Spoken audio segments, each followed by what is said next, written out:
Gak lama setelah dia dengar polisi memperingati dia itu, dia dengar ada suara langkah kaki dari loteng ke bawah. Dan dia pun langsung histeris keluar dari rumah. Hai sobat mampus, semangat dari channel bikin mampus. Mampus.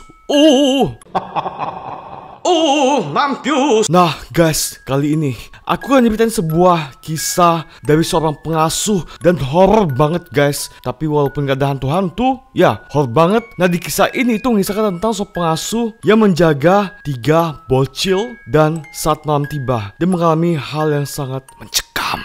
Dan seperti biasa, sebelum kita mulai, please klik subscribe dan tekan lonceng sebagai support ke muka aku, agar aku lebih semangat lagi untuk bikin video berkualitas dan menghibur. Kalau sudah, kita mulai. 1, 2, 3. Nah guys, jadi seorang gadis remaja nih guys, dia mereka gitu. Dia ngambil sebuah job atau pekerjaan sebagai seorang pengasuh. Nah kalau dia mereka, job atau kerjaan sambilan sebagai seorang pengasuh itu hal biasa banget guys. Dan mereka itu bisa dibayar per jam. Kan boleh-boleh gitu ya kalau kamu nonton film ya. Dan biasanya itu mereka itu disewa karena orang-orang tua si anak-anak itu biasa kayak mau pesta gitu guys, mau party, mau pesta-pesta. Kayak kamu nonton di film-film boleh gitulah. Dan untuk nambah uang jajan juga guys, pekerjaan sambilan sebagai seorang pengasuh. Nah singkat cerita, jadi bocilnya ada 3 ya guys. Dan si bocil ini pun pada tidur di kamarnya yang ada di lantai 2. Dan rumah mereka itu cukup besar saat itu. Dan setelah para bocil tidur di kamar mereka, si pengasuh ini pun turun ke lantai 1 untuk kayak nonton TV. Ya leha-leha gitulah, sambil nungguin kedua orang tua mereka, bokap nyokapnya mereka itu pulang dari pesta ke rumah. Saat dia lagi leha-leha sambil nonton TV, 15 menit kemudian tiba-tiba terdengar suara dering dari telepon rumah guys. Dan dia angkat dong teleponnya. Dan tau gak guys, tiba-tiba dari telepon rumah tersebut terdengar suara seorang pria dengan suara yang sangat berat dan ngomong, Lu udah ngecek belum para bocil di kamar itu? Dan dipikir ini apa sih Ella? Ini orang mau ngeprank, YouTuber mau ngeprank atau gimana sih? Dan karena dia nggak menganggap itu hal serius, dia pun langsung dimatiin, ditelepon, ditutup lah, telepon ke tempat telepon, tuk. Dan gadis itu balik lagi nonton TV. Namun guys, gak lama setelah itu telepon tiba-tiba berdering lagi.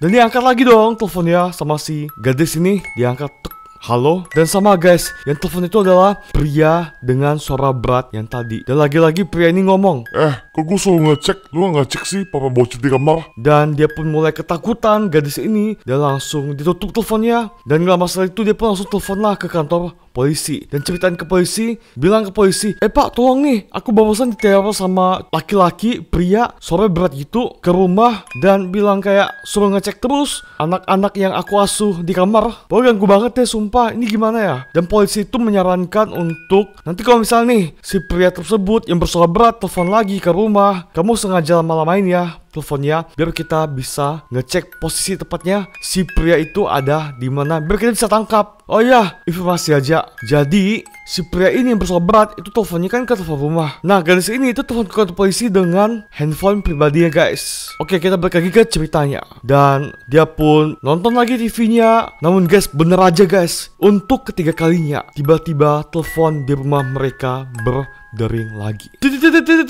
Dan dia langsung angkat teleponnya. Dan bener aja guys, yang telepon itu adalah pria yang tadi yang bersuara berat itu. Dan pria ini lagi-lagi bilang, dari tadi gue suruh lu ngecek bocil di atas, kok lu gak ngecek sih? Dan kali ini dia itu mendengarkan saran dari polisi. Dan sengaja dia tuh ngelama-lamain, pura-pura berbincang dengan pria tersebut. Nggak tahu bincang-bincang apaan, nggak usah tetangga atau apaan, nggak tahu deh pokoknya. Sengaja dia dilama-lamain sama si gadis ini biar si polisi punya kesempatan waktu lebih untuk melacak posisi tepatnya di mana si pria yang meneror rumah tersebut guys. Dan gak lama setelah itu tiba-tiba polisi dari handphonenya kasih tahu ke gadis itu, lu buruan cepat, pria tersebut ternyata posisinya ada di rumah tempat kamu tinggal sekarang. Dan gadis ini pun langsung kaget dong. Tiba-tiba gak lama setelah itu, gak lama setelah dia dengar polisi memperingati dia itu, dia dengar ada suara langkah kaki dari loteng ke bawah. Dan dia pun langsung histeris keluar dari rumah. Iya, anak-anak gimana dong? Dia tinggal di rumah, ya mungkin karena panik kali ya. Pokoknya intinya dia keluar dari rumah tersebut, nyibrit dia kencang keluar dari rumah sesegera mungkin sambil teriak minta tolong, berharap tetangga di sekitar rumah tersebut tolongin dia. Dan gak lama setelah itu pula,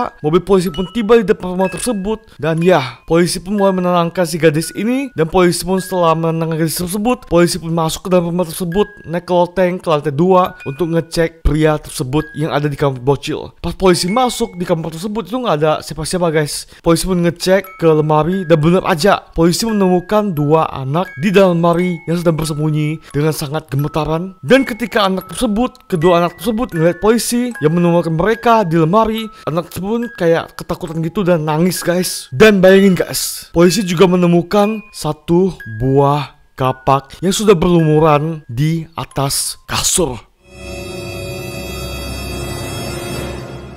So guys, gimana menurut kamu di cerita ini? Nangkep nggak ceritanya? Karena cerita agak gantung kan? Sengaja aku bikin gantung biar kamu berpikir secara liar. Dia emang, aduh, ini apaan lagi? Ada nyamuk air dasar. Oke, kita balik ke ceritanya. Ya guys, jadi intinya apa yang kamu tangkap dari cerita ini? Kan terakhir aku bilang kapak berlumuran di atas kasur. Dan bocil itu ada 3 guys. Yang bersembunyi itu cuma 2. Jadi yang satu lagi, aku nggak usah jelasin secara detail dong. Berlumuran apa? Kamu pasti nangkep berlumuran apa kapaknya yang ada di atas kasur guys. Ya intinya yang bisa kita pelajari dari cerita horor yang satu ini adalah kamu harus benar-benar ngecek rumah kamu apakah benar-benar udah dikunci atau enggak. Karena kita nggak tahu apakah ada orang yang nggak bener masuk ke rumah kita, dia ingin melakukan sesuatu yang jahat kepada orang di rumah kita. Ya buruan deh, kamu sebelum tidur ngecek rumah kamu dulu, pintu rumah kamu dulu, apakah benar-benar terkunci, baru kamu tidur. Sampai kejadian seperti ini, karena kita nggak tahu, bisa aja amit-amit ya terjadi sama kita, karena manusia itu lebih serem daripada setan. Ya nggak? Kayak ini kan bukan cerita setan, ini cerita seorang yang jahat. So guys, kalau video ini please klik subscribe dan lonceng sebagai support kamu ke aku. Dan jangan lupa juga klik tanda lonceng, jadi bisa kau upload video baru. Kamu jadi orang pertama yang nonton. Dan jangan lupa juga follow TikToknya aku di Tivan Yellow, oke? Dan sampai ketemu di video selanjutnya. Bye.